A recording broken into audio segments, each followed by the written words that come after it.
سلامونه د ایسی درنو اوریدونکو. اول خو د تاسو ټولو ته دغه سیریز مبارکي د سیریز ګټل د زړه د کومې تاسو ټولو ته مبارکي وایم. واقعا چې ډیره مزه یې وکړه چې افغانستان یو څه مودې وروسته سیریز وکړ. دا د دریو یو ورځنیو سیالیو سیریز و چې یوه لوبه د ورخ له کبله ونه سوه او دوه لوبې افغانستان وګټلې. د نننۍ لوبې لپاره زما په اند مومنټ اف د گیم د محمد نبی وکټه وه چې پال سټرلینګ یې اوټ کړ.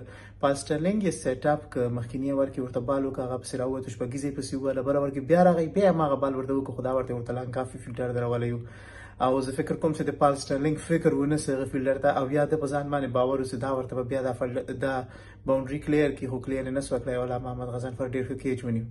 سره د دې زما لپاره بل مومنټ اف د گیم د ننګیال خروټي ډیبیو واقعا چې ډېر خوندور ډیبیو وکړ. د نه مخکې شاپور زدران، مجیب زدران هم په خپل ډیبیو کې 4 وکټې اخیستې دي او ننګیال خروټي هم نن په خپل ډیبیو باندې 4 وکټې واخیستلې او د ده وکټې هم په سیالۍ کې ډېرې اغېزمنې ولې، ځکه چې ډېر مهمه لوبغاړي یې په پیل کې د محمد نبي سره یو ځای اوټ کړل.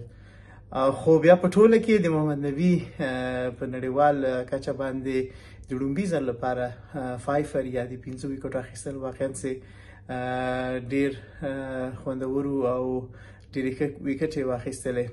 که پیل ته راسو، رحمان الله ګربز او داسې دی پلیر اف د سیریز سو، دا یې موږ تاسو لپاره ډېر ښه زیری ده، ځکه چې افغانستان لپاره کله هم چې رحمان الله ګربز سکور وکړي، افغانستان انشاءالله لوبې ګټلی سي، نو دا به د افغانستان لپاره ډېر ښه وي چې راتلونکي سیریز کې هم انشاءالله رحمان الله ګربز وځلیږي او ښې لوبې وکړي. مننه، السلام علیکم.